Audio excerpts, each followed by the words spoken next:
Valley Club, the Danger Room looks to be a lot more important than I initially thought, not just for fun and PvE content, but also some big rewards for your account. A stream just ended from the official Marvel Strike Force Twitch about some gameplay, and they were answering a bunch of questions about the Danger Room. We got the summaries here, and there was also a brand new promo code revealed. So if you're ready to see what is upcoming in Danger Room, and the brand new promo code, you know what to do, Valley Club. Find that like button and let's go smash it. Welcome back to the ValleyFlyin channel. I am ValleyFlyin. I hope you're having a great day. And we just had a stream and all about the Danger Room. New things revealed. We actually got to watch some gameplay as well. I'm going to summarize everything for you in case you didn't get to catch that live stream. If you get some value from this video, hit the like button, hit the subscribe button, ring the notification bell so you know as soon as a brand new Marvel Strike Force video goes up. At least 5 Marvel Strike Force videos every single week on this channel. Before we get to all the new Danger Room details, I want to give you this brand new code that was just revealed. SS Danger Room, it'll get you 20,000 intel credits, 200 L4 training modules, and it does expire on the 27th of May. Let's get into games so we can enter this and claim it for our own account as usual with all these codes. Sometimes they work in the first attempt. Sometimes you might need after 10 attempts to make it work. Let's see if it works right away. And there it is. There is the code Valley Club. The 20,000 intel credits and 200 L4 training modules. Good stuff there. All right, but let's start with all the Danger Room details. The first thing, to play the Danger Room, you need to be at least Commander level 25. That's when it's going to first unlock it. Devs think that with the difficulty 1 that you get to start with at the Danger Room and the rental system where you could use some characters that you don't even have on your roster, players should be able to access the mode very quickly and possibly by the end of the first day if you're really hardcore at grinding. Now in the Harbinger Week 3 milestones, we have this thing called Excels from the Danger Room. And I did ask about that. What they said was these Excels, they're going to be awarded through milestones and leaderboards from the Danger Room. The milestone points are primarily gained by defeating the boss, the final boss at a specific difficulty.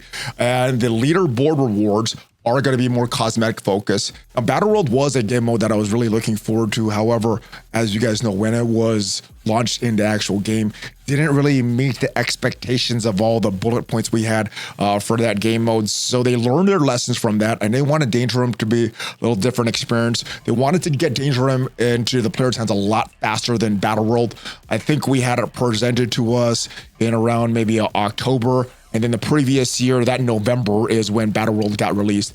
I think they just started developing the Danger Room in January, and now it looks like it's going to release just a few months later. What they did say that developers often miss things, making the early feedback from players a very important part of that is part of that live game process. So they wanted to get feedback from everybody because, as you know, a certain amount of devs can only catch a few things, but hundreds and thousands of players in Marvel Strike Force can catch a lot more things. So they wanted to get that early feedback, and that's kind of the difference, the major difference between Battle World and the Danger Room. As far as the actual gameplay, they said there's going to be 2 types of tokens: the yellow golden X token, also called danger tokens, and the pink currency, there's going to be called combat tokens. The Danger Rooms are the danger tokens.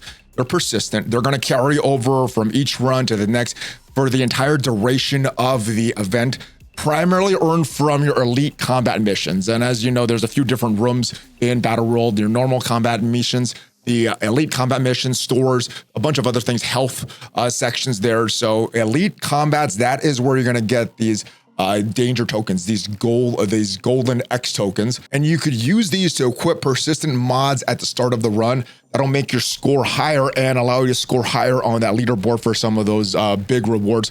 Combat tokens, these are mode specific, and they're only for that specific run that you're on, so not for the entire duration of the event. Those are the pink ones again. These are earned from combat and elite combat nodes. It could be spent in the shop to recruit new characters, purchase mods for that particular run. But once that run is gone, this pink stuff is going to go away. Both of these types are essential to progression in a run, but the danger tokens contribute to the long-term strength across multiple modes.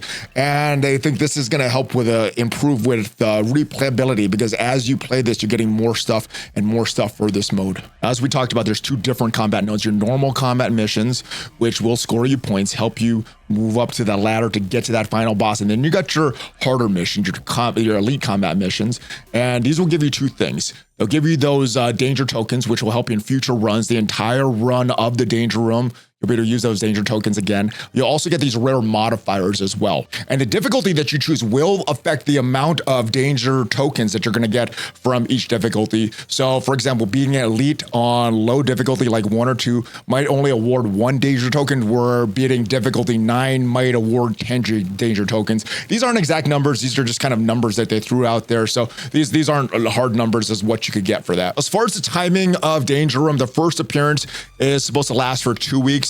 And the plan, at least for now, is supposed to be launched every month, meaning you're going to have the Danger Room for about half a month. And they wanted to do it more frequently, but they thought that if they ran it more frequently, it could dilute the rewards. So that is why they chose that schedule for the Danger Room. Now, you have these modifiers that we talked about. They look kind of like the Scourges, and just like the Scourges, you'll be able to attempt these nodes as many times as you want during the run of the Danger Room. And they expect the core of the Danger Room to remain consistent. The setup will allow them to change a theme and some aesthetics without requiring a new client release. But the environment could change. It could be something different, like an asteroid or something like that, is what they mentioned, and could be changed upon the fly as well. So this is what I was really looking forward to with that graphics update, allowing them to change the background and things on the fly and not have to rely on a new update before we get some new graphics in the game. I also like that we have this new background for the Danger Room. It was revealed last week, but I do appreciate the graphic change for that sense. And what they say about the pool of characters that you can choose for the Danger Room, right now it's about 15 to 16 characters with 3-person teams and some friends. In the future, the pool will remain about that 15 to 16 character limit. It says it's going to have the 2 most recent teams in the Danger Room, along with around 6 older characters, so still meeting that 15 to 16 mark there. They might have received some modifications, some reworks to make them a little more fun. Specified older characters with rework mods won't be revealed beforehand, and they might have a hint at upcoming releases. So I guess these will be added on the fly. There's also potential future exploration in Danger Room themes like the X-Men Danger Room, just allow all X-Men characters. But yeah, all of this is changing, and I think a lot of this is just ideas at this point, but I like what I'm hearing, at least for right now. Now, they say the final boss encountered at the end of the run is always going to be the same within that run. However, there's a high probability the final boss will change when the Danger Room then returns with new teams. A specific older entity or raid boss might remain the same for the next appearance, but generally the bosses are expected to rotate. So it seems from the way I understand it, it looks like we're going to have one boss for each run, and then when there's a new run that comes on, that boss will change. At least that's the way I interpreted what they said there. They also mentioned some Easter eggs in the stream. They mentioned this at the summit, but I totally forgot about this. One of them they mentioned is like Duck Duck Groot, where you need Howard the Duck and Groot for some of these mods to appear. But one example they gave on the stream is Barrel of Monkeys for Vigilantes.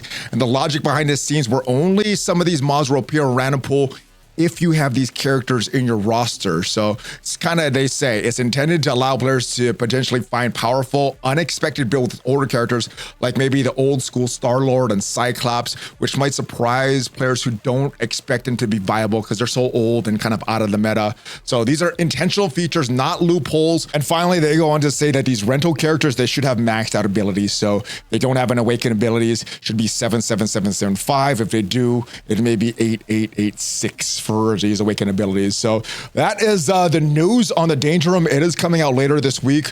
My first experience on it was very, very good. My most recent experience on the test server was very, very good. And I hope when it actually launches in the game, it is that same experience and there's no bugs or anything like that. So hopefully you enjoyed this video. Hopefully you enjoyed some of the information that we summarized from that stream. And if you got some value through this video, leave it a like. Check me out on social media. Check out my second channel, all about another game that I'm playing, Raid Shadowlands. It's a very, very fun game. And if you want to see what are the best teams in Marvel Strike Force right now, check out the video up there, and I'll see you guys next time. Have a great rest of your day. Hulk fist bump, ValleyFlyin out.